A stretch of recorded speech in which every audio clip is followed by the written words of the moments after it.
நம்ம வந்து பைபிள்ல கிறிஸ்துவனுடைய பிறப்பை கொண்டாடுறது அதுக்கெல்லாம் முன்னால த ஃபர்ஸ்ட் காஸ்பல் முதலாக சுவிசேஷத்தை குறித்த குறிப்பு எங்க இருக்குது அப்படின்னு நம்ம எல்லாருக்கும் தெரியும். அதை தான் நம்ம இன்னைக்கு பார்க்க போறோம். வேதம் இப்படி துவங்குது, ஆதியிலே தேவன் வானத்தையும் பூமியையும் சிருஷ்டித்தார், அதுல துவங்குது.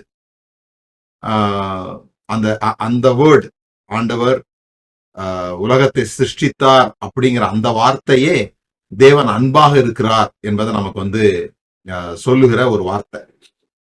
ஏன்னு சொன்னா, தேவன் அன்பா இருக்கிறதுனாலதான் அவர் சிருஷ்டிக்கவே செய்யறார். எப்பொழுதுமே அன்பு வந்து எக்ஸ்பிரஷனை நாடும். நீங்க ஒரு காரியத்தை விருப்பத்தோட செய்றீங்க அப்படின்னு சொல்லி சொன்னா, அதை உண்டாக்கின பிறகு பாப்பீங்க. அதை உங்களோட எக்ஸ்பிரஷன், அது நீங்க எதை கிரியேட் பண்றீங்களோ அது உங்களோட எக்ஸ்பிரஷனா இருக்கும். ஸோ அதுதான் அன்பினுடைய மிக முக்கியமான ஒரு விஷயமா இருக்கும். Love seeks expression. ஆண்டவர் ஒரு எக்ஸ்பிரஷனை விரும்பினாரு. மற்றதெல்லாம் வந்து கிரியேட்டிவா இருந்தது. ஒரு பிளான்ட் கிங்டமா இருக்கட்டும் அல்லது அனிமல் கிங்டமா இருக்கட்டும், அது எல்லாமே வந்து ஒரு தேவனுடைய கிரியேட்டிவ் ஒர்க். ஆனா மனுஷன் வந்து அவருடைய சாயலின்படியும் அவருடைய ரூபத்தின்படியும் உண்டாக்கப்பட்ட அவருடைய எக்ஸ்பிரஷன். இந்த சிருஷ்டிப்பு அப்படிங்கிறதுல தேவனுடைய அன்பை நாம விளங்கி கொள்ளணும். எப்பொழுதுமே வேதம் முழுவதும் தேவன் அன்பாகவே இருக்கிறார் அப்படிங்கறத தான் நம்ம வந்து கற்றுக்கொள்கிறோம், படிக்கிறோம். அந்த என்ன விஷயம் அப்படின்னு சொல்லி சொன்னா, நம்ம இதை ஒழுங்கா புரிஞ்சுக்கலன்னா கிராஸையும் ஒழுங்கா புரிஞ்சுக்க முடியாது. நிறைய பேர் கிராஸை எப்படி பாக்குறாங்க அப்படின்னு சொல்லி சொன்னா, கடவுள் வந்து இயேசு கிறிஸ்துவ சிலுவையில தண்டித்தார் அல்லது நம்முடைய பாவங்களுக்காக இயேசு கிறிஸ்து கடவுளால் தண்டிக்கப்பட்டார் அப்படின்னு நினைக்கிறோம். அப்படி ஒரு உபதேசமே அமைஞ்சிருச்சு. அதுக்கு அதனுடைய காரணமாக தான் இங்க எடுத்துட்டு வர்றோம். ஒரு கிரியேஷன், அந்த கிரியேஷன்ல ஏதோ தப்பு நடந்துச்சு, அந்த தப்பை சரி பண்ணுவதற்கு தேவனே வந்து அவர் வந்து கிராஸ்ல வந்து நம்முடைய இடத்துக்கு பதிலாக, நாம் அந்த இடத்துல இருப்பதற்கு பதிலாக இயேசு அந்த இடத்துல இருந்து மரிக்கிறார் அப்படிங்கிற ஒரு செய்தி இருக்கு. அந்த செய்தியில என்ன ப்ராப்ளம் இருக்குதுன்னா, காட் இஸ் லவ் அப்படிங்கிறது அடிபட்டு போகுது. தேவன் அன்பாகவே இருக்கிறார், அன்பாகவும் இருக்கிறார்ன்றது வேற. தேவன் அன்பாகவே இருக்கிறார்ன்றது வேற, தேவன் அன்பாகவும் இருக்கிறார் அப்படிங்கிறது வேற. சோ அந்த அன்பாகவும் இருக்கிறார் அப்படின்னு சொல்லி சொல்றதுதான் இப்போ உள்ள விஷயம். தேவனுக்கு ரெண்டு பக்கம் இருக்கு. அவருடைய ஒரு முகம் வேற மாதிரி. நான் ஒரு முறை தேவனுடைய அன்பை பத்தி பேசிட்டு வரும்போது, அந்த மீட்டிங் முடிஞ்சோடனே ஒருத்தர் வந்து என்கிட்ட சொன்னாரு, நீங்க ஆண்டவருடைய ஒரு முகத்தை தான் காட்டுறீங்க அப்படின்னாரு. நீங்க ஆண்டவருடைய ஒரு முகத்தை தான் காட்டுறீங்க அப்படின்னு. இன்னொரு முகத்தை பார்க்காத, தாங்க மாட்ட, அப்படி சொல்றவரெல்லாம் கிடையாது. அவருக்கு இருக்கிறது ஒரே முகம்தான். ஒரு முகம், ரெண்டு கை. அப்படிதான் நீதிமொழிகள் நம்ம கடவுளை பற்றி வர்ணனை இருக்குது. அப்போ இந்த தேவன் எங்கேயோ கடுமையானவராக இருந்து பிறகு அன்பானவராக மாறி, இயேசு கிறிஸ்துவாக அன்பானவராக மாறி, இப்ப நம்ம மேல அன்பு செலுத்துகிறது போல இருக்கிற அந்த உபதேசத்துக்கு மிக முக்கியமான ஒரு விஷயம் என்னன்னா, கிராஸ்ல வந்து தேவன் தான் இயேசுவை நம்முடைய பாவங்களுக்காக தண்டிக்கிறார் அப்படிங்கிறது. சிலுவையில இயேசு பிதாவினால் தண்டிக்கப்படவில்லை, சிலுவையில் இயேசு பிதாவை வெளிப்படுத்தினார். He revealed God, அல்லது God revealed himself. தேவன் தம்மையே அங்கே வெளிப்படுத்தினார் என்பதுதான் நம்ம புரிந்து கொள்ள வேண்டிய ரொம்ப முக்கியமான விஷயம். ஓகே, சோ இங்க வந்து கிரியேஷன் எல்லாம் முடிச்சுட்டு குட் அப்படின்னு சொல்றார். இதெல்லாம் வந்து நம்ம ரீதிங்கர்ஸ்ல ஜெனசிஸ் எடுக்கும்போது இதெல்லாம் நான் வந்து டீடைலா பேசுறேன். அது வந்து குட், நாட் பர்ஃபெக்ட். கடவுள் உண்டாக்குன உலகம் பர்ஃபெக்டான உலகம் கிடையாது, நல்ல உலகம். நல்ல உலகம். இப்பெல்லாம் வந்து காட் வந்து பர்ஃபெக்ட் வேர்ல்ட உண்டு பண்ணல, குட் வேர்ல்ட உண்டு பண்ணி நம்ம கையில கொடுத்து இத பர்ஃபெக்ட் வேர்ல்டா உண்டு பண்ணணும் அப்படிங்கறதுதான் தேவனுடைய நோக்கமாக இருந்தது. இந்த தோட்டம் பூமி முழுவதுமாக வரணும், ஒரு பெர்ஃபெக்ட் வேர்ல்டு, ஒரு இசைவனைப்பான மிருகமும் மனிதர்களும் தெய்வனும் எல்லாம் ஒன்னா இருந்தாங்க அந்த இடத்துல. தேவனும் அந்த தோட்டத்துல இருக்கிறாரு, மிருகமும் இருக்குது, மனிதனும் இருக்கிறான். யாரும் யாருக்கும் பயப்படல, யாரும் யாரையும் வேட்டையாட வேண்டிய அவசியம் இல்லை. அந்த மாதிரியான ஒரு சூழல் அந்த இடத்துல இருக்குது. அதுல இந்த மனுஷனுடைய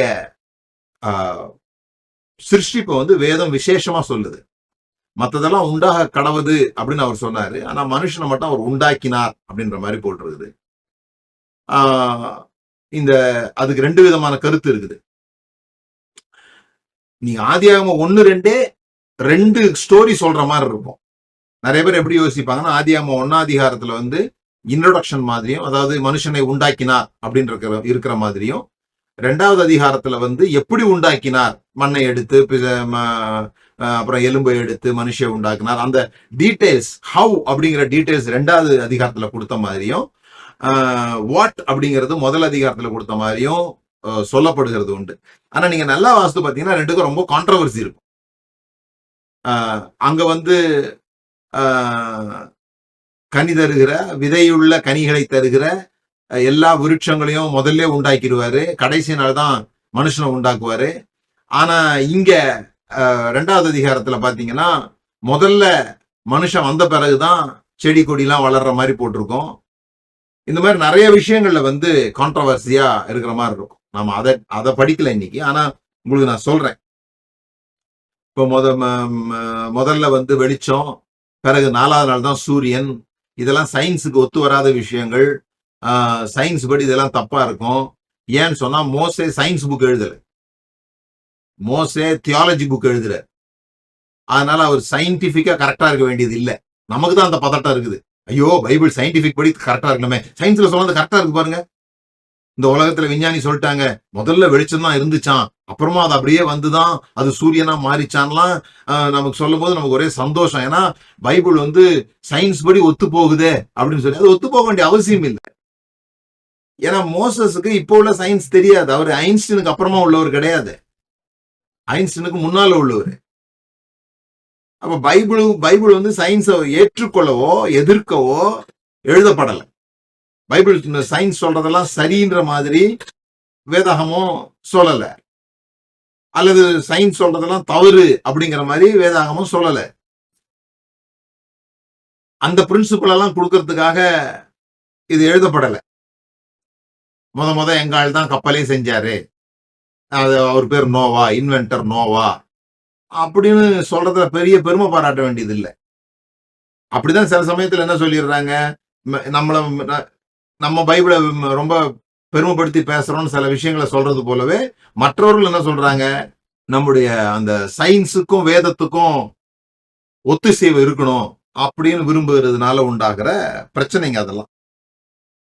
நாம எப்படி பாக்குறோம்னா, இது வந்து தியாலஜியா பாக்குறோம், இறையியலாக இதை அணுகிறோம். அப்போ தேவனுடைய கல்மினேஷன் ஆஃப் காட்ஸ் கிரியேட்டிவிட்டி, எல்லா நாளும் எல்லாத்தையும் செஞ்சு இறுதி நாள்ல மனுஷனை உண்டாக்கினார்.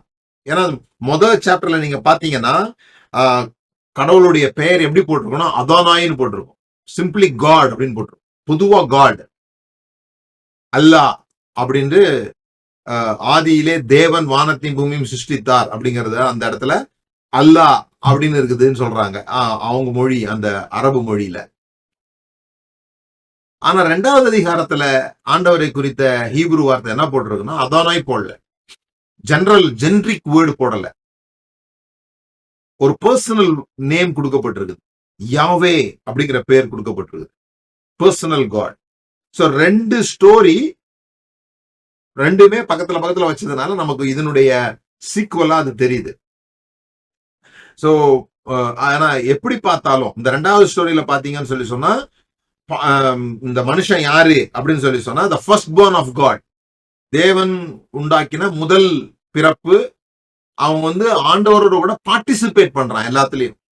அவரை போலவே பேர் வைக்கிறான், அவரை போலவே காரியங்களை செய்கிற ஒரு காரியத்தை நம்ம பார்க்கிறோம். ஸோ மனிதர்களுக்கு எப்பொழுதுமே ஒரு ஸ்பெஷல் பிளேஸ், ஒரு ஸ்பெஷல் பிரிவிலேஜ், ஒரு ப்ரீ எமினன்ஸ் இருக்கிறது தான் முதல் 2 அதிகாரத்துல, ஆதியாகமம் முதல் 2 அதிகாரத்துல காட்டப்படுகிறது. என்னன்னு சொல்லி சொன்னா, அவர்கள் மனிதர்கள் மற்றவர்களை விட, மற்ற சிருஷ்டிப்பை விட சிறந்தவர்களாக தேவனுடைய சாயலின்படியும் தேவனுடைய ரூபத்தின்படியும் உண்டாக்கப்பட்டிருக்கிறார்கள். நம்ம புரிந்து கொள்ள வேண்டியது, இந்த பைபிள் எழுதுறதுக்கு முன்னாலே நிறைய கிரியேஷன் ஸ்டோரி இருக்கு. நிறைய கிரியேஷன் ஸ்டோரி வேற வேற விதங்கள்ல இருக்குது. ஆனா இந்த கிரியேஷன் ஸ்டோரி எப்படி எழுதப்படுதுன்னு சொல்லி சொன்னா, இந்த உலகம் இன்னைக்கு இப்படி எக்ஸிஸ்டிங்கா இருக்குன்னா இதுக்கு என்ன காரணம் அப்படிங்கிறத தேடுகிற ஒரு விஷயமாக இது இருக்குது. அதனால ஜெனசிஸ் 3rd சாப்டர் தான் முக்கியமான சாப்டரா கிறிஸ்தவர்கள் கருதுகிற ஒரு விஷயம். ஏன்னா அங்கதான் ஒரு ஒரு பிரச்சனை நடக்குது. ஆண்டவர் அவனை தோட்டத்துல வச்சுட்டு சாப்பிடாதன்னு சொல்லிட்டு ஒரு கனியை பத்தி சொல்லிட்டு போறாரு. நன்மை தீமை அறியத்தக்க விருட்சம் அது சொல்லிட்டு போறாரு. ஆனா அவன் என்ன பண்றான், அந்த பெண் பாக்குறா. அங்கதான் சர்ப்பம் அப்படிங்கிற ஒரு கதாபாத்திரம் வேற உள்ள வருது. இப்ப இன்னைக்கு நம்ம புரிந்து கொள்ள வேண்டியது, ஈவில் ஏன் இந்த உலகத்துல ஏன் ஈவில் இருக்குது அப்படின்னு யோசிக்கும் போதுதான் இதை நோக்கி வர்றோம். இந்த பாம்பு தான் எல்லாத்துக்கும் காரணம் அப்படின்னு. அப்ப சில பேர் என்ன சொல்றாங்க, பாம்பை யார் உண்டாக்குனது? ஆண்டவர் தான் உண்டாக்குனாரு. அப்ப ஈவில யார் உண்டாக்குனது? ஆண்டவர் தான் உண்டாக்குனாரு. ஈவிலும் உண்டாக்கப்பட்டதா அப்படின்னு கேள்வி கேட்டீங்கன்னா, evil is not created by God. இந்த கேடு இது தேவன் உண்டாக்கின ஒரு விஷயம் கிடையாது. இந்த சர்ப்பம் எப்படி பைபிள்ல காட்டப்படுகிற டிஸ்டர்பன்ஸ் இன் காட்ஸ் கிரியேஷன், அது ஒரு டிஸ்டர்பன்ஸ் மாதிரி. அல்லது தேவன் எல்லாவற்றையும் பார்த்து நல்லது நல்லது நல்லது என்று சொன்னார். அந்த நல்லது இது பாருங்க, இப்போ இது நல்ல சட்டை, இது நல்ல சட்டை. ஆனா இதுல ஒரு தன்மை இருக்குது, இத்து போகக்கூடிய தன்மை இருக்குது. இது இத்து போறதுக்காக உண்டாக்கப்படல. இது கிழியக்கூடிய தன்மை இதுல இருக்குது. A tear in good fabric. சண்டையில கிழியாத சட்டை எங்க இருக்குன்னு சொல்லுவாங்கல்ல, அந்த மாதிரி கிழியாத சட்டை அப்படி இல்லாதது போல இந்த தீமை என்பது உண்டாக்கப்பட்டதல்ல. அது ஒரு ஒட்டுண்ணி போல அந்த நேச்சர்ல ஒட்டிக்கிட்டது போல இருக்குது. ஒரு நன்மையில அதை கிழிக்கக்கூடிய வகையில் இருக்குது, அல்லது ஒரு செயலில் உள்ள ஒரு ஓட்டை போல இருக்குது. ஆனா எப்பொழுதுமே ஈவிலுடைய நேச்சர் என்னன்னா, இட் இஸ் டெம்பரல் அப்படிங்கறதுதான் குட் நியூஸ். இது நிரந்தரமானது அல்ல. எந்த தீமையும் எந்த உபத்திரவமும் எந்த பிரச்சனைகளும் நிரந்தரமானவைகள் அல்ல என்பதுதான் நமக்கு முதலாக சொல்லப்படுகிற ஒரு விஷயம். ஆனா மோசே இதை எப்படி எழுதுறாருன்னா, இந்த பிரச்சனைகளினுடைய மையம் யாராக இருக்கிறாங்கன்னு சொன்னா, அது ஒரு பிளானட் கிங்டமோ ஒரு அனிமல் கிங்டமோ கிடையாது. ஒரு சர்ப்பம் வந்தது, அனிமல் கிங்டம். ஒரு பிளான்ட் கிங்டம் தான் காமிக்குது. ஒரு மரத்திலிருந்து ஒரு கனியை சாப்பிட சொல்லுது. ஆனா அதை ஏற்றுக்கொண்டு சாப்பிட்டது யாருன்னு சொல்லி சொன்னா, ஹியூமன் பீயிங். சோ இந்த ராங் இன்னைக்கு இருக்கிற இந்த எல்லா பிரச்சனைகளுக்கும் காரணம் ஒரு மனிதன் அப்படிங்கிறது தான். இந்த மனுக்குலம் தான் பிரச்சனையை தவிர அந்த மிருகங்களோ அல்லது மரஞ்செடி கொடிகளோ இந்த பிரச்சனை இல்லை அப்படின்னு சொல்லி நமக்கு புரிந்து கொள்ளணும். ஆதியாகமத்தை நீங்க புரிந்து கொள்ளும் போது, பாம்புனா பாம்பு அப்படின்னு நீங்க படிச்சீங்கன்னா ரொம்ப கஷ்டப்படுவீங்க. அதை சமாளிக்கிறதுக்கு நிறைய விஷயம் சொல்றாங்க. பாம்பு நின்றுகிட்டு இருந்தது, ஆண்டவர் நீ இனிமே வயிற்றாலதான் ஊருவேன்னு சொன்னோடதான் படார்னு கீழே விழுந்தது, அப்பதான் கால்லாம் இல்லாம போச்சு, அது வரைக்கும் பாம்புலாம் பேசிக்கிட்டு தான் இருந்தது அப்படின்னு சொல்றவங்க இருக்காங்க. இல்ல எல்லா பாம்பும் பேசல, ஸ்பெஷலி இந்த பாம்பு மட்டும் பேசிச்சு அப்படி சொல்றவங்க இருக்கிறாங்க. ஏன்னா பைபிள் அப்படி இருக்குது, நீங்க பாம்பு பேசுற பாம்பாக காண்பிக்கப்பட்டிருக்குது அப்படின்னு சொல்லி. இன்னும் கூட பாம்பு நீங்க நல்லா ஆராய்ச்சி பண்ணி பாத்தீங்கன்னா கீழே காலு கொஞ்சம் அப்படி ஒரு மாதிரி இருக்கும் அப்படின்லாம் சொல்லி ரொம்ப விஷயங்கள் சொல்றாங்க. ஆனா நான் இது வரைக்கும் டாக்கிங் சர்பண்ட் பார்த்ததில்லை. நீங்க யாராவது பார்த்திருக்கீங்களா எனக்கு தெரியாது. பேசும் பாம்பை நான் பார்த்ததில்லை. ஆனால் ஒவ்வொரு நாளும் அந்த பாம்பு என் மண்டைக்குள்ளாக பேசுகிறது என்பது எனக்கு தெரியும். உங்க மண்டைக்குள்ள பேசுதோ என்னமோ எனக்கு தெரியாது. சர்பண்டையன் தாட் இருக்கு பாருங்க, அன்னைக்கு என்ன அந்த பாம்பு சொல்லிச்சோ அதே சொற்கள் இன்றைக்கும் என்னுடைய மண்டையில் அடிக்கடி போகிறது. நீங்க எல்லாம் ஒருவேளை நல்லவங்களா இருக்கிறதுனால உங்கள்கிட்ட அது பேசாதான் இருக்கும். நமக்கு அப்படி கிடையாது. பேசும் பாம்பை பார்த்ததில்ல, ஆனா பாம்பு என்னோடு பேசுகிறது என்பது எனக்கு தெரிகிறது. சர்ப்பத்தின் சத்தத்தை நாம் கேட்கிறோம். என்ன வந்து சொல்லுது, நீ கடவுள் மாதிரி ஆகணும் அப்படின்னு சொல்லுது. நீ கடவுளை மாதிரி ஆகணும் தான் அதனுடைய ஒரு பயங்கரமான இன்டென்ஷன் பாருங்க. ஒரு நல்ல இன்டென்ஷன், எப்படியாவது இந்த மனுஷனை முன்னேற்றிடணும்னு சொல்லி, மனுஷனா இருந்து அவனை கடவுளா முன்னேற்றணும் அப்படின்ட்டு ஒரு மோட்டிவேஷன் ஸ்பீச் ஒன்று கொடுக்குது. அப்பொழுது சர்ப்பம் ஸ்திரீயை நோக்கி, நீங்கள் சாகவே சாவதில்லை, நீங்கள் இதை புசிக்கும் நாளிலே உங்கள் கண்கள் திறக்கப்படும், நீங்கள் நன்மை தீமை அறிந்து தேவர்களைப் போல் இருப்பீர்கள் என்றும் தேவன் அறிவார் என்றது. ஸோ இதெல்லாம் வந்து கரெக்டா படிக்கணும் பாருங்க. சரியா படிக்கலன்னா இந்த கண்ணு வந்து 3வது கண்ணு அப்படின்னு யாராவது சொன்னா நம்ம நம்பிடுவோம். பாருங்க, கண்கள் வந்து மூடி இருந்தது, அந்த 3வது கண்ணு திறக்கிறது தான் ஞான கண்ணு. அந்த ஞான கண்ணு திறக்கும் போது உங்களுக்கு எல்லாம் தெரியும்லாம் இதை வச்சே பேசுவாங்க. நம்மளும் புதுசா யாராவது எதனா சொன்னாங்கன்னா புதுக்கடை திறந்தா பொருள் வாங்க போற மாதிரி அந்த பக்கம் போவோம். ஓ நல்லா இருக்குது இந்த உபதேசம் அப்படின்னு சொல்லிட்டு. ஏன்னா அதுல போட்டிருக்கிற வார்த்தை அப்படியே லிட்டரலா எடுக்கிறதுனால. முதல்ல இது ஒரு பாடல், இது ஒரு கவிதை. இது இது இது வந்து அவங்க நீங்க தான் இன்னைக்கு இயேசு கிறிஸ்து பிறக்கிறதுக்கு 300 வருஷத்துக்கு முன்னாலதான் இதை வந்து இப்படி அதிகாரங்களாக இப்படி எழுத்துக்களாக எழுதி சேர்க்கிறாங்க. அதுக்கு முன்னாடி இவைகள் எல்லாம் பாடலாக பாடப்படுகிற விஷயங்கள். அதனாலதான் நான் அடிக்கடி கேட்கிற ஒரு விஷயம், ஏன் வந்து ஆபிரகாம் எழுதல, ஏன் ஈசாக்கு எழுதல, ஏன் யாக்கோப் எழுதல ஆதியாகமத்தை, ஏன் மோசே எழுதினார்னு நம்புறோம் அப்படின்னு சொல்லி சொன்னா, மற்றவர்களுக்கு எப்படி உலகம் உண்டானது என்று சொல்ல வேண்டிய அவசியம் ஏற்படல. ஆனா மோசேக்கு அந்த அவசியம் ஏற்பட்டுச்சு. ஏன்னா அவங்கதான் கோயில் கட்டுறாங்க. அப்போ கோயில் கட்டி கும்பாபிஷேகம் நடத்தி குடமுழுக்கு செய்யும் போது அந்த கடவுளை குறித்தும் கடவுள் ஏன் இப்படி செயல்படுகிறார் என்பதை குறித்தும் பாடல்கள் பாடப்படணும். அப்படி பாடப்படுறதுக்காக எழுதப்பட்ட கடவுள் பாடல் இது. அது எல்லா மனுஷங்களும் சேர்ந்து பாடக்கூடிய அளவுல அந்த பாடல்கள் எழுதப்பட்டிருக்கும். புரியுதுங்களா? அப்போ என்ன விஷயம் சொல்ல வருதுன்னு சொல்லி சொன்னா, தியாலஜிக்கலா கடவுளை பற்றி சில விஷயம் சொல்லுதே தவிர அங்க நடந்தது அப்படியே போட்டோ எடுக்க முடியாதுன்றத புரிஞ்சுக்கணும். இப்போ மோசே கையில ஒரு கேமரா இருந்து அவரு அந்த பீரியட்ல இருந்திருந்தா கூட இப்படி ஒரு தோட்டத்தை போட்டோ எடுக்க முடியாது. அது தெரியாம இன்னைக்கு வரைக்கும் தோட்டத்தை தேடிட்டு இருக்கிறாங்க. டைக்ரஸும் யூப்ரிட்டிஸும் இங்கதான் ஓடுது, அப்போ இந்த பக்கத்துல தான் எங்கேயோ தோட்டம் இருக்கும் அப்படின்னு தேடிட்டு இருக்கிறாங்க. இன்னைக்கு வரைக்கும் தேடிட்டு இருக்கிறாங்க. ஒருவேளை கண்டுபிடிச்சாலும் கண்டுபிடிப்பாங்க.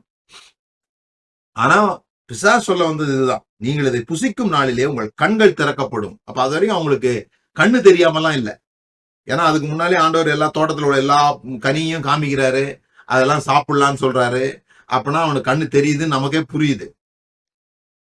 இங்க அவன் சொல்றது வேற ஒரு விஷயம், உங்கள் கண்கள் திறக்கப்படும். அதாவது நீங்க இது வரைக்கும் பார்க்காத பார்ப்பீங்க, புரிஞ்சிக்காத புரிஞ்சுப்பீங்க, தெரியாத தெரிஞ்சுப்பீங்க, நீங்க யார மாதிரி மாறுவீங்க அப்படின்னு சொல்லி சொன்னா, நீங்க அறிந்து தேவர்களை போல் இருப்பீர்கள். கடவுளை போலன்னு கூட சொல்லல. வந்து நிறைய நேரம் கடவுளை போலன்னு சொல்றோம், தேவனை போலன்னு சொல்லல. தேவர்களை போல் இருப்பீர்கள் என்றும் தேவன் அறிவார் என்றது.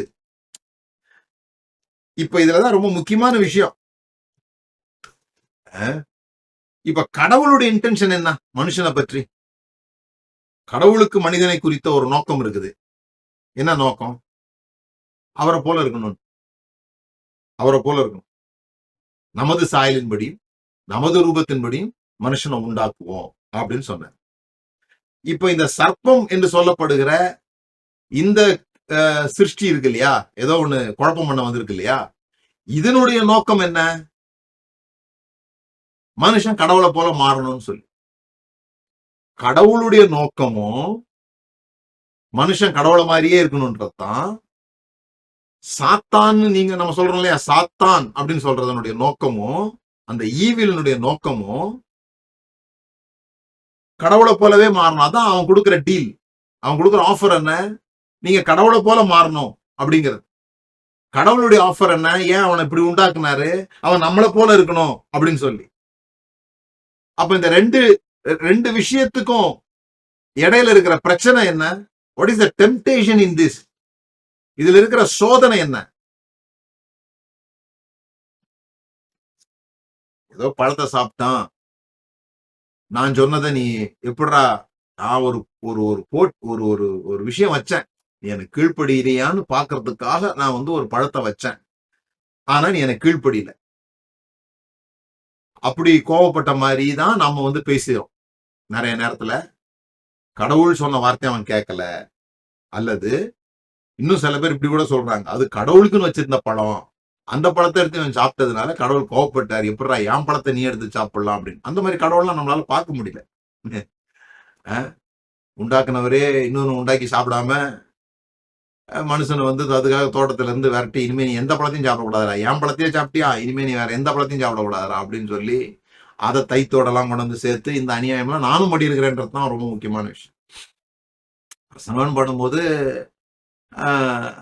இதெல்லாம் அப்படி சொல்லுவோம். அது அந்த பழம் வந்து கடவுள் பழம், அது போல தசம பாகம் என்பது கடவுள் காசு, அந்த பழத்தை நீங்க சாப்பிட்டீங்கன்னா எந்த பழத்தையுமே சாப்பிட முடியாம போனது போல இந்த தசம பாகத்தை எடுத்தீங்கன்னா எந்த பைசாவுமே நீங்க வந்து அனுபவிக்க முடியாம போயிடும். அப்படிலாம் வந்து நம்ம பேசுவோம் ஒரு நேரத்துல. பட் இங்க நீங்க நல்லா புரிஞ்சுக்க வேண்டியது என்ன, இந்த பழத்தினுடைய பெயர் நன்மை தீமை அறியத்தக்க விருட்சம், அல்லது knowledge of good and evil. Knowledge, அறிவு. சோ சாத்தானுடைய ஆஃபர் என்னன்னா, கடவுள் இல்லாமல் நீ கடவுளை போல மாற வேண்டும், அறிவு பெற்றதினால் நீ கடவுளை போல மாற வேண்டும். கடவுளை குறித்த அறிவு, சிருஷ்டிகரை குறித்த அறிவு, அதான் பிராமின். பிரம்மாவை அறிதல், படைத்தவனை அறிதல். எப்படி அறிய போறோம்? நாங்க வந்து ரொம்ப படிப்போம், நாங்க வந்து உங்களுக்கு புரியாத பாஷையில படிப்போம், நிறைய விஷயங்கள் படிப்போம். எங்களுக்கு கர்த்தர் வந்து புதுசா சொல்றாரு அப்படின்னு என்னமோ ஒண்ணு சொல்லுவோம். ஆனா அறிவை சார்ந்துதான் கடவுளை அடைய முடியும்ன்றதுதான் மிகப்பெரிய கொள்கை. இதுதான் நாஸ்டிசம் என்று சொல்றாங்க. ஒன்று யோவான் எழுதினதெல்லாம் இவர்களுக்காக தான். இந்த அறிவின் நிமித்தமாக கடவுளை போல மாறுவது. அறிவு பெற பெற பெற பெற நீ கடவுள் போல மாறிடுவ, மற்ற மனிதர்களோட நீ வித்தியாசமா இருப்ப, மேல ஆயிடுவ. அதுக்குதான் உனக்கு அறிவு வேணும், நீ வந்து கடவுளை குறித்து எப்பவும் படிச்சுக்கிட்டே இருக்கணும் அப்படின்னு சொல்லி ஒரு அறிவை வந்து like God apart from God, தேவனை போல நீ மாறணும், ஆனா தேவனுடைய உதவி இல்லாமலே அது நடக்கணும். அதுக்கு இந்த பழம் போதும் அப்படிங்கிறது சாத்தானுடைய விஷயம். ஆனா தேவனுடைய விஷயம் என்னன்னு சொல்லி சொன்னா, நீ என்ன போலவே இருக்கணும், நீ என்ன போலவே நடக்கணும், நீ என்ன போலவே செயல்படணும். அதுக்கு நீ என்ன குறிச்சு படிக்க வேண்டிய அவசியம் இல்லை, என்னோட யூனியனா இருக்கணும். நான் வந்து தினந்தோறும் உன்னோட பேசுவேன், உன்னோட உலாவுவேன், உன்னோட உலாவது நிமித்தமாக, மிரர் பண்றது நிமித்தமாக, அதுதான் மிரர் நியூரான்ஸ் அப்படின்னு சொல்றோம். மனிதர்கள் அப்படிதான் கற்றுக்கொள்கிறாங்க. நாம எப்படி நடக்க கத்துக்கிறோம் அப்படின்னு சொல்லி சொன்னா, நம்ம வீட்டுல எல்லாரும் நடக்கிறதுனால நடக்க கத்துக்கிறோம். நம்ம நடக்காத ஒரு குடும்பத்துல பிறந்தோம்னா நம்ம நடக்கிறதுக்கு ரொம்ப நாள் ஆகும். மிருகங்களுக்குள்ள போய் ஒரு குழந்தை வளர்ந்தது அப்படின்னு சொல்லி சொன்னா, இந்த படங்கள்லாம் நம்ம பார்க்கிறோம். அந்த குழந்தையால நடக்க முடியாது, ஓடதான் முடியும், நக்கிதான் குடிக்கும். ஏன்னா நம்ம வந்து காப்பி பண்ணி தான் எல்லாத்தையும். இப்போ பேசவே பேசாத ஒரு கிராமம் இருக்குது, அந்த கிராமத்துல ஒரு குழந்தை பிறக்குதுன்னா அது பேசாது. அதுக்கு ஒருவேளை செவி உணர்வும் பேச்சு உணர்வும் அதுக்கு இருக்குமா இருக்கும், ஆனா கூட அது பேசாது. ஏன்னா அங்க யாருமே பேசல. அப்ப கடவுள் எப்படி நம்மளை வந்து அவரை போல இருக்க சொன்னாருன்னு சொல்லி சொன்னா, இது இந்த வசனத்துல அதுதான் வந்து நம்ம பாக்குறோம். ரெண்டு பேதுரு 1வது அதிகாரம். இச்சையினால் உலகத்தில் உண்டான கேட்டுக்கு தப்பி, இச்சையினால் உலகத்தில் உண்டான கேட்டுக்கு தப்பி. இதெல்லாம் வந்து இந்த இச்சையினால் உலகத்தில் உண்டான கேட்டுக்கு தப்பின உடனே இந்த இச்சை, இந்த வெறும் சினிமா பாக்குறது, அந்த மாதிரி ரொம்ப சின்னதாக்கி விட்டோம் விஷயத்த. இதுல இருந்து தப்புகிறதுக்கு தான் இயேசு சிலுவைக்கே வந்தாருன்ற மாதிரி பேச ஆரம்பிச்சிட்டாங்க. இயேசு வந்த போது இந்த சினிமாவே கிடையாதுன்றது நமக்கு தெரிய மாட்டேங்குது. அதுல இருந்து தப்பிக்கிறதுக்காக இல்லை, இது பெரிய விஷயம். இச்சையினால் உலகத்தில் உண்டான கேட்டுக்கு தப்பி திவ்ய சுபாவத்துக்கு பங்குள்ளவர்களாகும் பொருட்டு. எப்படி திவ்ய சுபாவத்துக்கு பங்குள்ளவர்கள் ஆகிறோம்னு சொல்லி சொன்னா, மேல வாசிங்க. தம்முடைய மகிமையினாலும் காரணத்தினாலும் நம்மளை அழைத்தவரை அறிகிற அறிவினாலே, எக்ஸ்பீரியன்சிங் காட். இந்த அறிவு தான் நமக்கு பிரச்சனை ஆயிடுது. நம்ம இந்த அறிவை என்ன யோசிக்கிறோம்னு சொல்லி சொன்னா, 10 புக்கு வாசித்தா வந்துரும், டெய்லி யூடியூப்ல 1 மணி நேரம் பிரசங்கம் கேட்டா வந்துரும், அல்லது இந்த மாதிரி நான் பேசுற மாதிரி நிறைய பேருடைய ஸ்பீச்சஸை கேட்டா வந்துரும். ஆனா தேவனை குறித்து அறிகிற அறிவு அப்படி வராது. காயின் தன் மனைவியை அறிந்தான் அப்படின்னா காயின் தன் மனைவியை குறித்து 10 புஸ்தகம் வாசித்தான்னு அர்த்தம் கிடையாது. எத்தனை புஸ்தகம் வாசித்தாலும் மனைவியை அண்டர்ஸ்டாண்ட் பண்ணவே முடியாது. புரியுதுங்களா? நான் ஒரு புக்கு பார்த்தேன், யூடியூப்ல இன்டர்நெட்ல பார்த்தேன் ஒரு book, how to understand your wife அப்படின்னு சொல்லி. நல்லா எவ்வளவு பெரிய புக்கு. அந்த புக்கு திறந்து வாசித்து பார்த்தா புரட்ட புரட்ட புரட்ட புரட்ட எல்லாமே வெள்ளை பக்கமாவே இருக்கு, ஒரு எழுத்துமே இல்லை. கடைசியில முடிக்கும் போது புரிஞ்சுக்க முடியாது, முடிச்சிட்டேன். அவ்வளவு வெள்ளை பக்கம். புரியுதுங்களா? இப்போ அமெரிக்காவில் ட்ரம்ப்புக்கும் கமலா ஹாரிஸ்க்கும் சண்டை நடக்கும்போது அது மாதிரி ஒன்று பண்ணாங்க. அந்த பிரச்சாரத்துல ஒரு புக் ஒன்று வெளியிட்டாங்க, கமலா ஹாரிஸினுடைய சாதனைகள் அப்படின்னு சொல்லி ஒரு புக்கு வெளியிட்டு உள்ளுக்குள்ள எல்லாமே வெள்ளை பக்கமா வச்சிருந்தாங்க. அதுபோல நீங்க வந்து எவ்வளவு வாசித்தாலுமே அவரை குறித்த அந்த அறிவு இருக்குல்ல, அது வந்து உங்களுக்கு இருமாப்பதான் உண்டாக்கும். ஆனா யூனியன் வித் காட் அதான் ரொம்ப முக்கியம். Relationship is in communion. கடவுளோடு கூட நாம வைக்கிற உறவு, அதன் மூலமாக கடவுளை குறித்து நாம தெரிந்து கொள்றோம். அறிவு தப்பானா அறிவு தப்பு கிடையாது. சயின்டிபிக் நாலேஜோ, ஹிஸ்டாரிக்கல் நாலேஜோ, பிலாசபிக்கல் நாலேஜ், இதெல்லாம் ரொம்ப நல்ல விஷயங்கள்.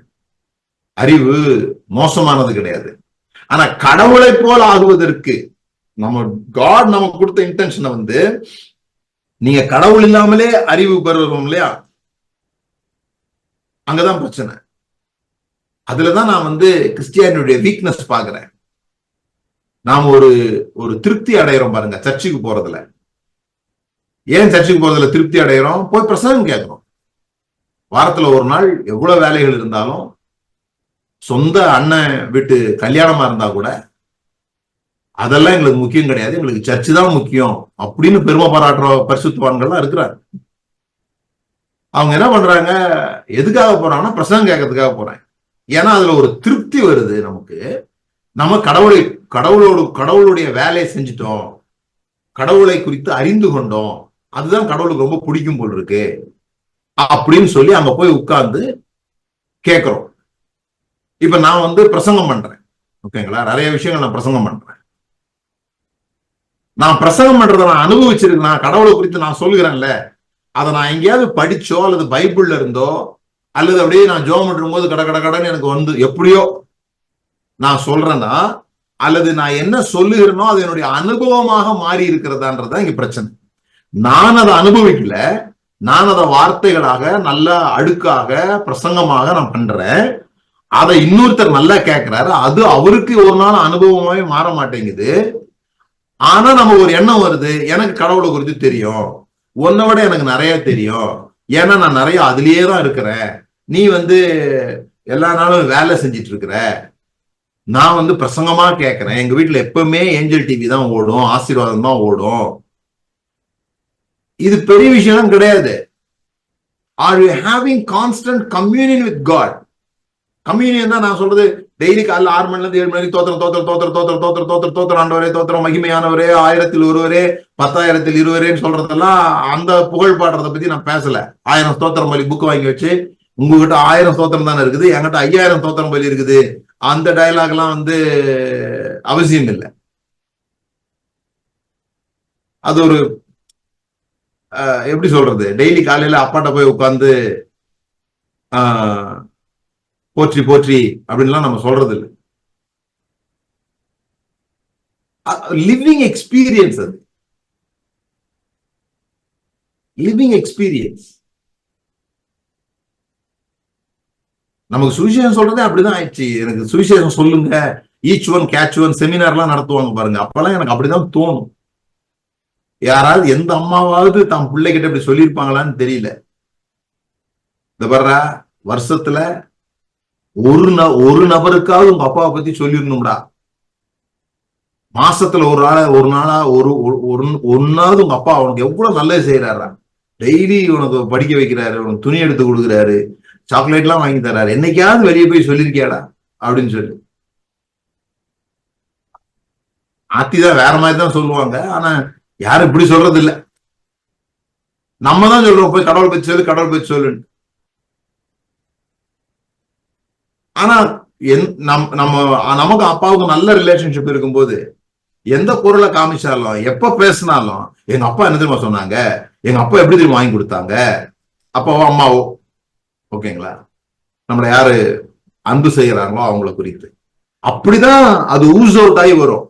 அது ஒரு கடமையாக பரலோகத்துல கிரீடத்துல முத்து தருவாங்கிறதுக்காக சொல்ற விஷயம் கிடையாது. சரி, சோ நாலேஜ் வரும்போது இந்த யூனியன் பிரிக்கப்பட்டது. அவருடைய திவ்ய சுவாபத்துக்கு பங்குள்ளவர்கள் ஆகணும்ன்றதுதான் கடவுளுடைய விருப்பமும் கூட. அதை வச்சுதான் இவனும் ஏமாத்துறான். இவன் எப்படி ஏமாத்துறான்னு சொல்லி சொன்னா, நீ இந்த பழத்தை சாப்பிடு, கடவுளை விட்டு செப்பரேட் ஆகு, நீ கடவுளை குறித்து அறிந்து கொண்டால் போதும், கண்ணு திறக்கப்பட்டுரும், நீயே கடவுள் மாதிரி மாறுவ, உனக்கு கடவுளை குறிச்சு எல்லாம் தெரிஞ்சிடும்.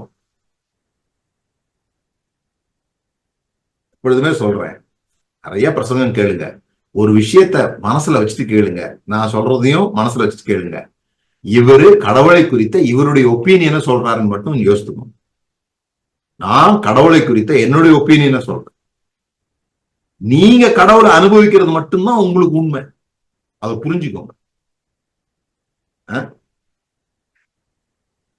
What is your experience with God? இன்னைக்கு இந்த கேள்விக்கு பதில் சொல்லிட்டு படுக்க போங்க பார்க்கலாம். கடவுளை குறித்த உங்களுடைய அனுபவம் என்ன? நான் ரோட்ல போயிட்டு இருக்கும்போது 10 ரூபா பறந்து வந்தது, அந்த மாதிரி அனுபவம் எல்லாம் சொல்லாதீங்க தயவு செய்து. நான் ரொம்ப கஷ்டத்தோட போயிட்டு இருந்தேன், திடீர்னு எங்க இருந்தோ காத்துல 10 ரூபா அப்படியே பறந்து வந்துச்சு, அதான் கடவுளோட இருக்கிற எனக்கு அனுபவம். அதை விட கொஞ்சம் தாண்டி முதல்ல அந்த கதை எழுதிக்கோங்க. ஓகே, அதோட இன்னும் கொஞ்சம் தாண்டி இன்னும் கொஞ்சம் ஆழமா யோசிக்க ஆரம்பிச்சு. என்னதான் நம்ம பண்ணிட்டு இருக்கிறோம்? கடவுள்னு பேசிட்டு இருக்கோம். கடவுளோட கூட இருக்கிற நமக்கு எக்ஸ்பீரியன்ஸ் என்ன?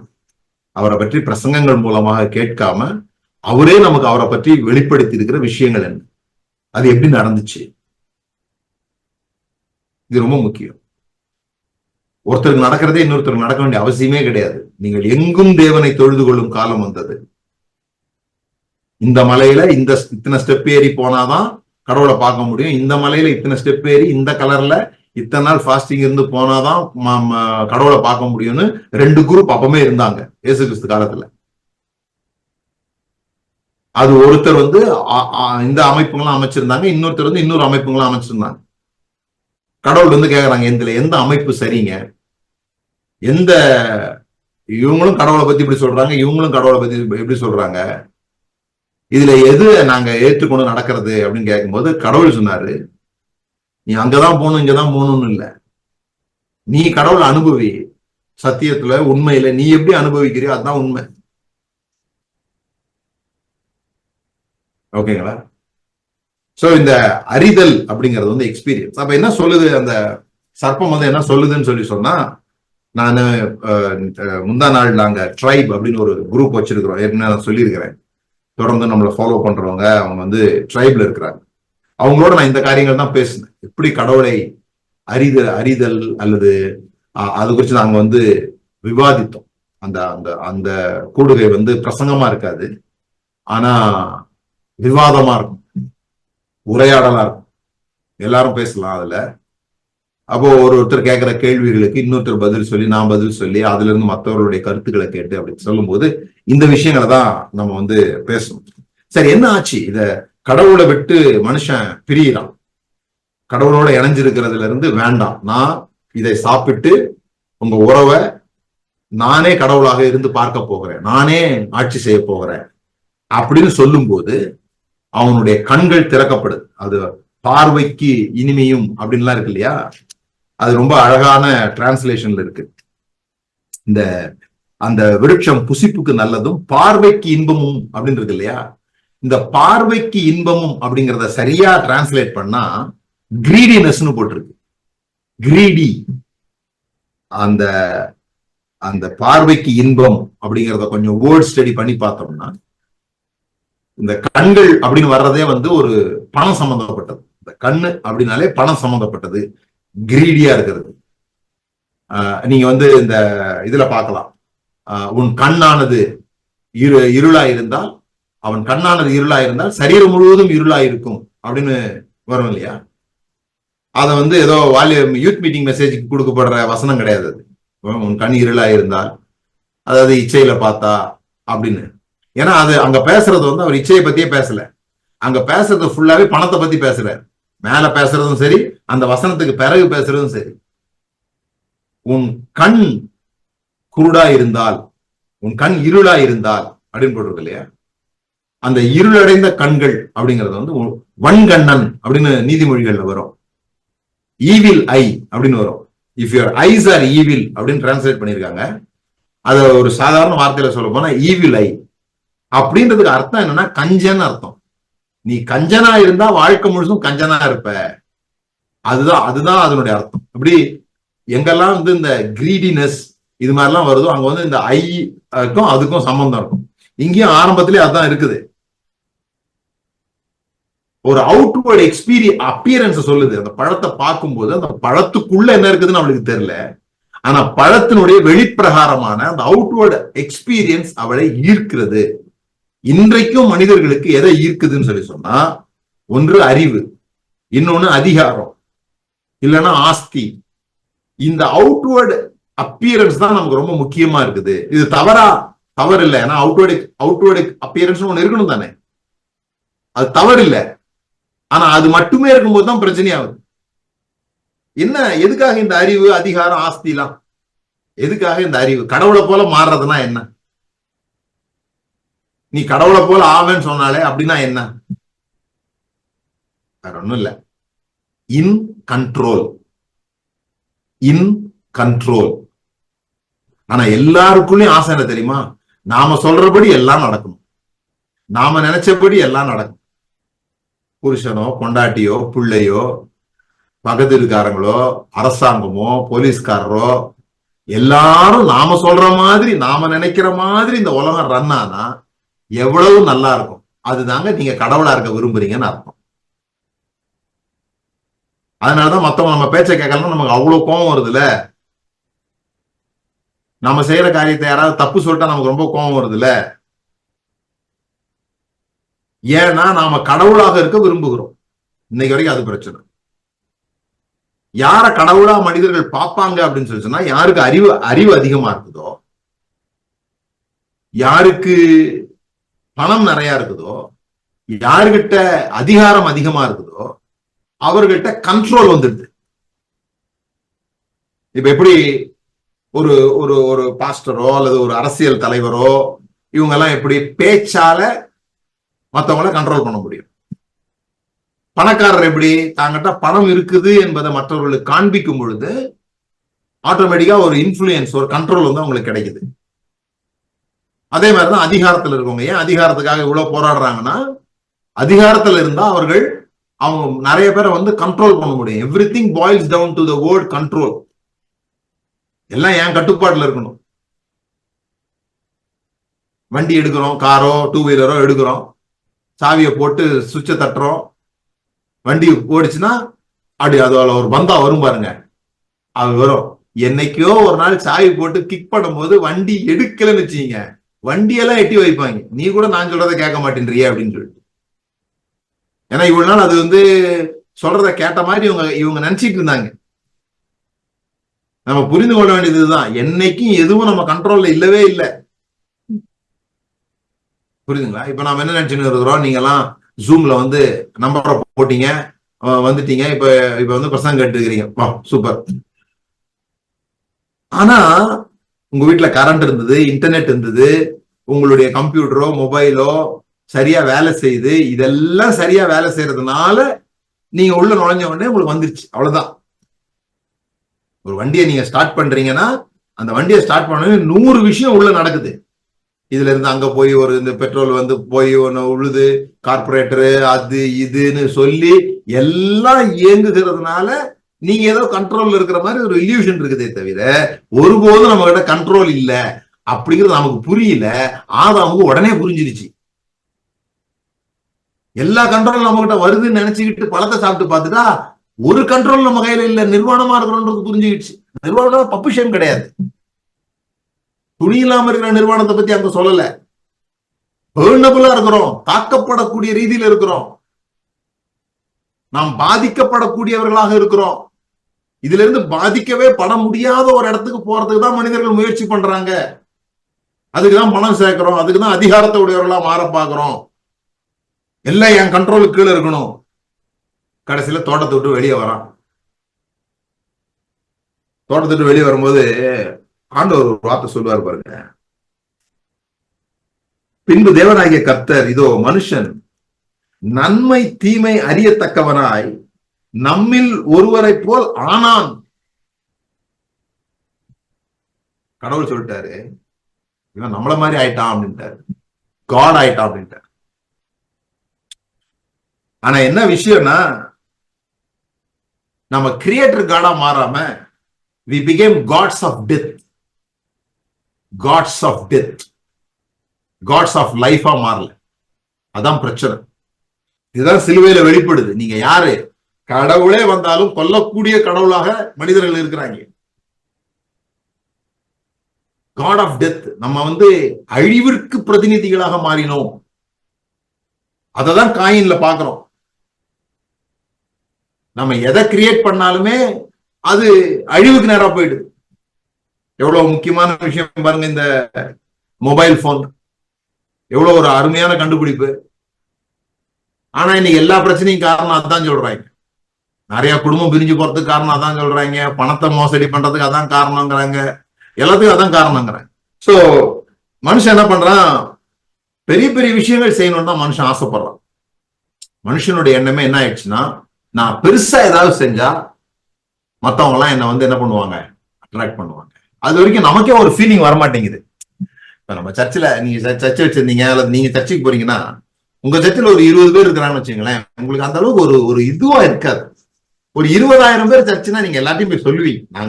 நாங்க யார் சர்ச்சுக்கு போறோம் தெரியுமா? நாங்க அங்க அசிஸ்டன்ட் ஊழியக்காரரா இருக்கிறோம். நான் அந்த சர்ச்சில் கொயர்ல இருக்கேன், கேமராமேனா இருக்கேன் அப்படிலாம் சொல்லுவாங்க. ஏதாவது பிரம்மாண்டமா இருக்கும், பிரம்மாண்டமா இருக்கும். சாலமோன் ஏன் பலி செலுத்த போனான்னா, அங்க பலிபீடம் பிரம்மாண்டமா இருந்துச்சான்.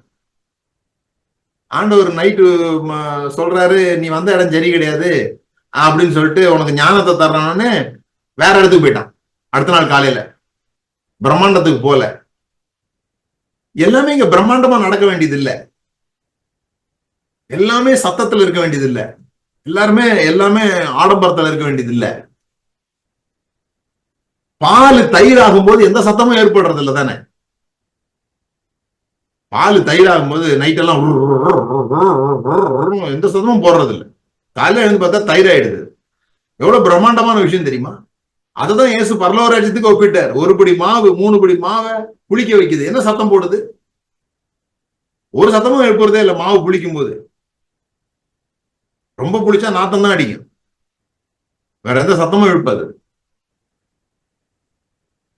ஆனா நம்ம மனுஷனுடைய அறிவு என்ன சொல்லுதுன்னு சொல்லி சொன்னா, பிரம்மாண்டத்தை பார்க்க சொல்லுது. பெரிய கட்டடம், அவன் போய் he built city, நகரத்தை கட்டினான். அதான் ரொம்ப முக்கியம். எந்த நாட்டுல நிறைய சிட்டிஸ் இருக்குதோ அந்த நாடு பெரிய வல்லமை பொருந்திய நாடாக கணிக்கப்படுகிறது. கிராமங்கள்ல அவ்வளவு விசேஷம் இல்லைன்றாங்க. அவன் போய் சிட்டியை கட்டினான், அதுக்கப்புறம் பெரிய டவரை கட்டினான். அதுவும் கடவுளுக்கு பிடிக்கல. ஆதியாகமம் 11ஆம் அதிகாரத்துல பெரிய படகு.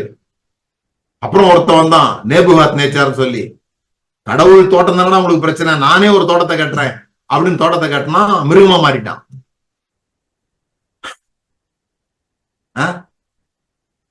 இது எல்லாமே நாலேஜ்ல கடவுளை அறியாமல் கடவுளாக மாறுகிற விஷயம். அப்படி கண்டுபிடிக்கப்பட்டதும் அட்டாமிக் பாம். ஹிரோஷிமா அதுல போட்டாங்க இல்லையா, நாகசாகி ஹிரோஷிமால போட்டாங்க அட்டாமிக் பாம்.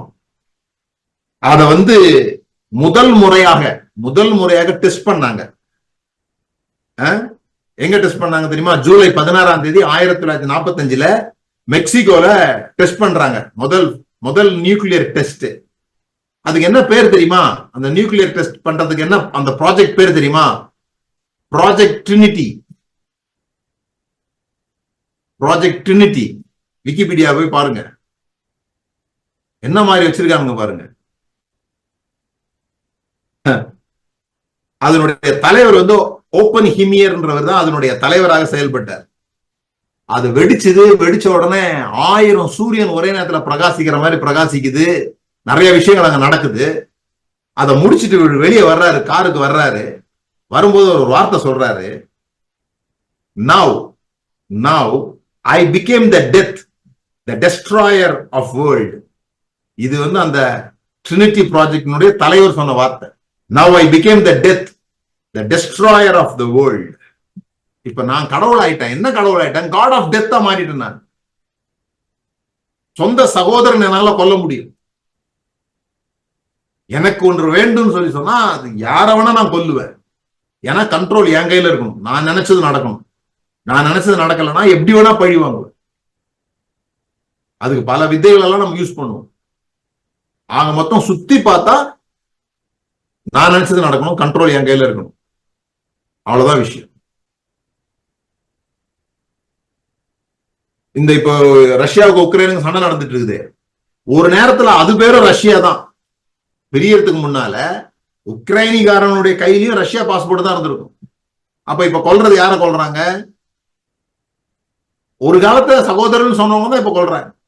நீ என்னை விட்டு பிரிஞ்சு போயிட்டதுனால நீ என் கண்ட்ரோல்ல இருக்க மாட்டேன்ற, ஆகவே நாங்க உன்னை கொல்லுவோம். To every nation, every religion, to everybody. ஒவ்வொரு நாளும் சாத்தான் நம்முடைய உள்ளத்துல, நம்முடைய மனதுக்குள்ளாக பேசுகிறது, you will like God. நீ கடவுளை போல மாற முடியும், நீ அதிகாரத்தில் அமர முடியும், நீ உச்சிக்கு போக முடியும். இது மோட்டிவேஷன். இது மோட்டிவேஷனா? கடவுள் நம்மளை உச்சிக்கு போக விரும்புறாரா? உன் பெயரை பெருமைப்படுத்துவேன்னு சொன்னாரா? நீ பணக்காரனாகணும்னு விரும்புறாரா? விரும்புகிறார். ஆனா பணத்து நிமித்தமாகவா, ஐக்கியத்து நிமித்தமாகவா? அறிவின் நிமித்தமாகவா, ஐக்கியத்து நிமித்தமாகவா? கடவுளுடைய யூனியன் நிமித்தமாகவா, கடவுள் இல்லாமலே வா? இதான் கேள்வி நம்ம முன்னால் இருக்கு. கேள்வி ரெண்டு பேருக்கும் ஒரே தாட் தான், டு பிகம் லைக் காட். என்ன நடக்குது? எல்லாம் என் ஒரு தேசம் ஏன் வல்லரசு தேசமா வரணும்னு விரும்புது. இப்ப நம்ம நாட்டுல கூட தேசபக்தினா என்ன? எங்க நாடு இத்தனாம் தேதி இத்தனை மணிக்கு இந்த வருஷத்துல வல்லரசு ஆகிற போகுது அப்படிங்கிறது நமக்கெல்லாம் ஒரு பெரிய ஒரு விஷயம்.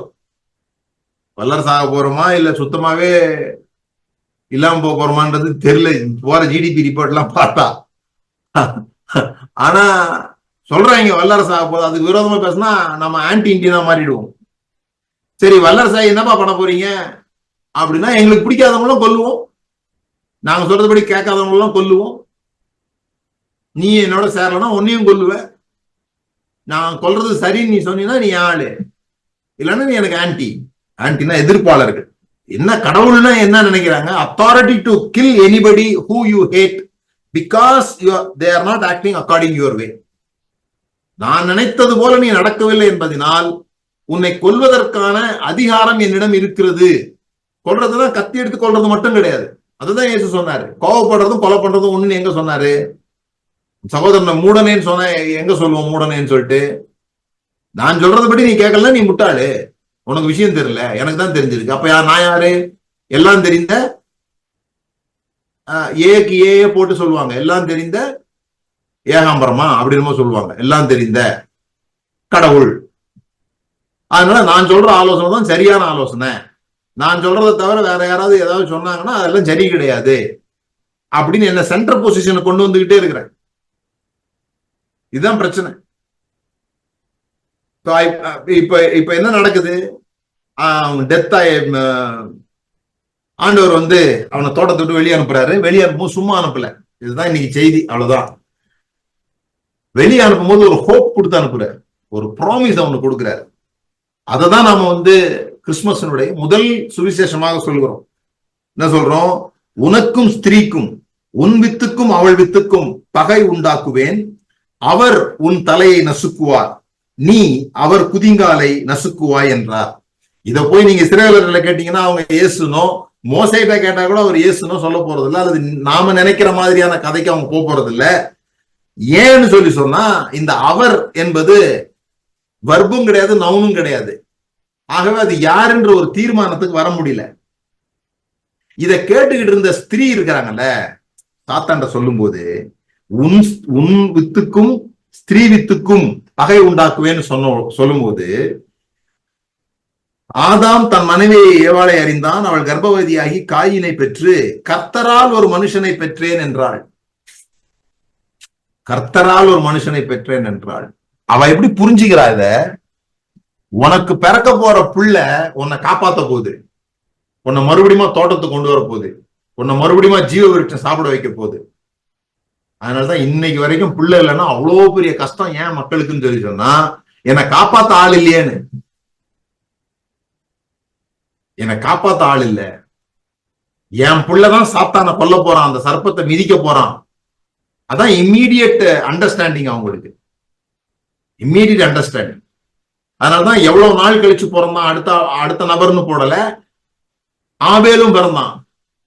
இப்ப காயின் ஆபேலுடைய வேலை என்ன? இவங்க இந்த பிள்ளைங்களுடைய வேலை என்னன்னா, இவங்க எல்லாம் ஒன்னா இணைஞ்சு, இவங்க எல்லாம் ஐக்கியமா இருந்து இந்த சாத்தான கொல்லணும், இந்த சர்ப்பத்தை மிதிக்கணும். யோசித்து பாருங்க, ஆபேலை கொன்னுட்டு வீட்டுக்கு வந்த போது ஏவாள் எப்படி திட்டிருப்பான்னு நான் யோசித்து பாக்குறேன். தண்டம், 2 பேரும் சேர்ந்து சர்ப்பத்தை கொல்லுங்கன்னா இது அவனை கொண்டு வந்து நிக்குது, சொந்த சகோதரனை கொண்டு வந்து நிக்குது. இன்னைக்கு நம்ம பிரச்சனையே அதுதான். நமக்கு எதிராளி யாருன்னே தெரியாம நம்ம சண்டை போட்டுட்டு இருப்போம். இன்னைக்கு ஒரு ஒரு ஒரு ஒரு குடும்பத்தினுடைய வல்லமை கூட நமக்கு தெரிய மாட்டேங்குது. 2 பேரும் சேர்ந்து நிக்கிறதுல, 2 பேரும் சேர்ந்து நிக்க முடியாத காரணம் என்ன? யாரு கடவுள்ன்றதா இங்க பிரச்சனை. கணவன் கடவுளா, மனைவி கடவுளா, நாத்தனார் கடவுளா, மாமா கடவுளா, அத்தை கடவுளா? யாரு சொல்றபடி குடும்பம் நடக்கணும்? பிரச்சனை. அதுல ஒருத்தர் அடிச்சு சாவறோம். சாத்தான் தொடர்ந்து பேசிக்கிட்டே இருக்கிறான். ஒரு பிசினஸா இருக்கட்டும், எவ்வளவு பெரிய பொட்டன்ஷியல் இருக்கு தெரியுமா நம்ம ஒன்னா இருக்கிறதுல? அப்படி ஒன்னா நம்ம இல்ல. we live in a evil world but a hope, ஒரு ஹோப் நமக்கு இருந்துச்சு, மக்களுக்கு இருந்துச்சு. நம்ம இன்னைக்கு அந்த ஹோப்பை பெற்றுக்கொண்டவர்களாக இருக்கிறோம். அதுதான் இயேசு கிறிஸ்துவனுடைய இன்கார்னேஷன், பிறப்பு. அவர் அந்த வசனத்துக்கு வந்து நிறைய விளக்கம் இருக்குது. அவர் குதிங்காலை நசுக்குவாய் அப்படின்னு இருக்குது. ஆனா அவங்களுடைய அண்டர்ஸ்டாண்டிங் உங்களுக்கு நான் சொல்றேன். சால்வேஷன் வந்து தான் பெற்ற பிள்ளை மூலமா தான் தனக்கு வரப்போகிறது என்பதுதான் மக்களுடைய எண்ணமாக மாறிவிட்டது. அத நீங்க தீமோத்தேயுல கூட ஒரு வசனம் இருக்குது, சரியா மொழிபெயர்க்காத வசனம். பிள்ளை பேற்றினாலே ரட்சிக்கப்படுவாள் அப்படின்னு இருக்கு. பிள்ளை பேற்றினாலே ரட்சிக்கப்படுவாள். அவ பிள்ளை பெற்றுக்காதவங்களாம் ரட்சிக்கப்பட மாட்டாங்களான்ற கேள்வி இருக்கிறதுனால நிறைய பேர் அந்த வசனத்தை பிரசங்கமே பண்ண மாட்டாங்க, விட்டு போயிடுவாங்க. நீங்க கடைசியா எப்ப அந்த வசனத்தை வச்சு பிரசங்கம் கேட்டிருப்பீங்கன்னு தெரியாது. தீமோத்தேயுல பிள்ளை பேற்றினாலே ரட்சிக்கப்படுவாள். அத சரியான மொழிபெயர்ப்பு எப்படி இருக்குன்னா, அந்த பிள்ளை பேற்றினாலே ரட்சிக்கப்படுவாள் அப்படின்னு இருக்கணும். இயேசு கிறிஸ்து பிறந்ததுனாலே ரட்சிக்கப்படுவார் அப்படின்றதுதான் சரியான மொழிபெயர்ப்பு. ஏன்னா அது துவங்கும் போது பாவிகளை ரட்சிக்கவே கிறிஸ்து உலகத்தில் வந்தார் என்ற வசனத்துலதான் துவங்குவாங்க. இந்த வார்த்தை எல்லா அங்கீகரிப்புக்கும் உண்மையுமா இருக்கிறதுன்னு சொல்லி துவங்கி கடைசியில முடிக்கும் போது பிள்ளை பேற்றினாலே ரட்சிக்கப்படுவான்னு முடிப்பாங்க. எந்த பிள்ளை பேற்றினாலே? அந்த பிள்ளை பிறந்ததினாலே, இயேசு கிறிஸ்து என்பவர் பிறந்ததினாலே, சாத்தானின் தலையை நசுக்குகிறவராக பிறந்ததுனால. தலையை நசுக்குவாரு, இவரு காலை நசுக்குவாரு, காலை இது பண்ணுவாரு அப்படின்னு சொல்றது வந்து ஃபைட்ட சொல்லுது. அவர் தான் உன்னை முதல்ல தலையிலே போடுவாரு, நீ மறுபடியும் எழும்பவே முடியாத அளவுக்கு அடிப்பாரு. ஹெட் அப்படின்னா first he will strike you. அதான் அதனுடைய அர்த்தம். நம்ம சமாதானமா இருப்பதனுடைய வல்லமையை அறியாததுனால we are doing the Kain work. நம்முடைய வல்லமையை, நம்முடைய ஞானத்தை, நம்முடைய அதிகாரத்தை காட்டுவதற்கு காயினை போல வேலை செய்கிறோம். அதனாலதான் யோவான்ல சொல்லப்பட்டிருக்குது, தன் சகோதரனை கொலை செய்த காயினை போல இருக்க வேண்டாம், அவன் தான் பிசாசின் மகன் சொல்லுது. அதுதான் பிசாசுன்னு சொல்லுது. நம்ம கொலை செய்யறது இல்ல, நம்ம பழி சொல்லுவோம். என்னுடைய இந்த நிலைமைக்கு காரணம் இவங்கதான் அப்படின்னு பழி சொல்லுவோம். இந்த இயேசுதான் கலாத்தியர் 4:4 இப்படி பவுல் சொல்றாரு. சொல்லி நான் முடிக்கிறேன். கலாத்தியர் 4:4 பாத்தீங்கன்னா,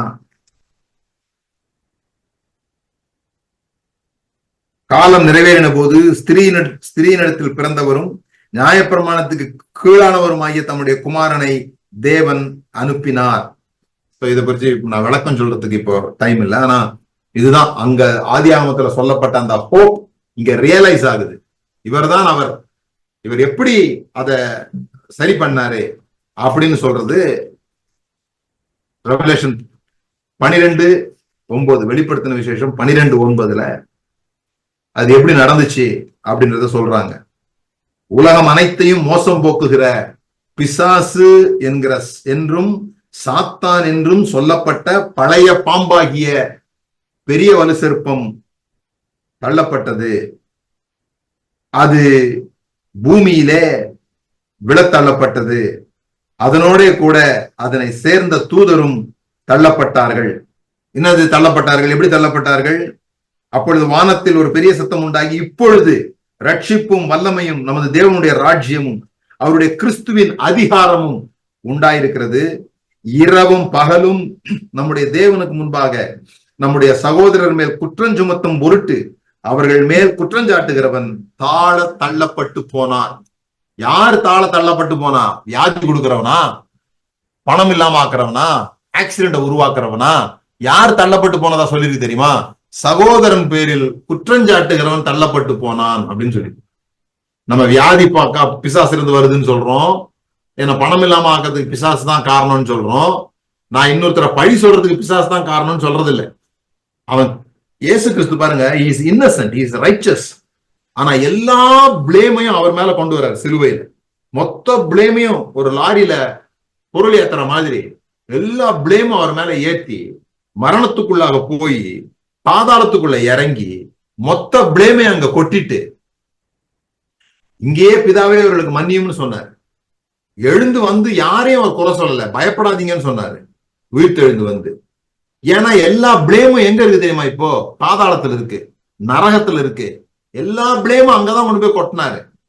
இப்ப நம்ம யாரையாவது குறை சொல்லணும்னு சொன்னா நம்ம எங்க போய் தெரியுமா அந்த பிளேமை எடுத்துட்டு வரணும்? we should go to hell. அங்கதான் போறோம் ஒவ்வொரு முறையும். ஏன்னா இந்த உலகத்துல பிளேம் இல்ல, அதெல்லாம் இயேசுவின் மேல் செலுத்தப்பட்டு நரகத்துக்குள்ள போயிடுச்சு. இப்ப நாம ஒவ்வொரு முறையும் யாரையாவது பழி சொல்லணும்னா, யாரையாவது குற்றஞ்சாட்டணும்னா நரகத்துல போய் தான் அதை எடுத்துட்டு வர முடியும். அததான் செய்யறோம். அதை செய்ய வேண்டாம நம்மளை மீட்டது இயேசு கிறிஸ்து. We don't have to play the devil's game. ஏன் பழி சொல்றோம்? To achieve a false peace. யாரையாவது காரணம் சொல்லிட்டா நம்ம இறுதி சமாதானத்துக்கு வந்துடும். வந்தான் இதுக்கெல்லாம் காரணம் அப்படின்னு சொல்லிட்டா நம்ம இறுதி சமாதானம். எல்லாத்துக்கும் காரணம் இயேசுன்னு சொன்னாங்க. அங்க நடக்கிற கலவரத்துக்கு, அங்க நடக்கிற எல்லா விஷயத்துக்கும் இயேசுதான் காரணம் அப்படி சொல்லிதான் அவர் சிலுவையில் அடிச்சாங்க. அந்த காயினுடைய அந்த ஆவியில தான் நம்ம செயல்படுகிறோம். ஏன்னா நாம நம்மை அறிவின் தேவனற்றவர்களாக நம்மை மாற்றிக் கொள்கிறோம். தேவனை நம்புனா நம்ம வாய் மூடுவோம், ரிசரக்ஷன் ஏற்படும். நம்ம யாரையும் பிளேம் பண்ண வேண்டியதில்லை, நமக்கு ஜீவன் உண்டாகும், நம்மளே உயிர்த்தெழ முடியும். அந்த எந்த பிரச்சனையில இருந்தாலும், வேற யாரும் நம்மள பிளேம் பண்ணியிருந்தாலும், வேற யாரும் நம்மள கிராஸ்ல அடிச்சிருந்தாலும், வேற யாரும் நம்மள கீழே தள்ளி இருந்தாலும் தேவன் என்னை உயிர்ப்பிப்பார். நான் எனக்காக போராட வேண்டியதில்லை. என்னுடைய அறிவை வச்சு, என்னுடைய ஐடியாஸ் வச்சு, என்னுடைய லாஜிக் வச்சு, என்னுடைய காரண காரியங்கள் நியாயம் சொல்லி நான் சரி என்று நிரூபித்து என்னை நான் சென்டர் கொண்டு வர வேண்டிய அவசியம் இல்லை, என்னை மையப்படுத்த வேண்டிய அவசியம் இல்லை. அந்த மையத்தில் இருந்த கனி புசிக்கிறது தான் மையத்துக்கு வர நாம நினைக்கிறது. தோட்டத்தின் நடுவில் இருந்த கனியை போல அந்த கனியை சாப்பிட்டு இப்போ எங்கேயுமே நான் நடுவில் இருக்கணும். அதுதான் அங்க முக்கியமாயிடுச்சு. நம்ம ஜெபம் பண்ணுவோம். இந்த இயேசு பிறந்த அந்த செய்தியை நான் இன்னைக்கு துவங்கி இருக்கிறேன். அதுல முதல் விஷயம் இதுதான்.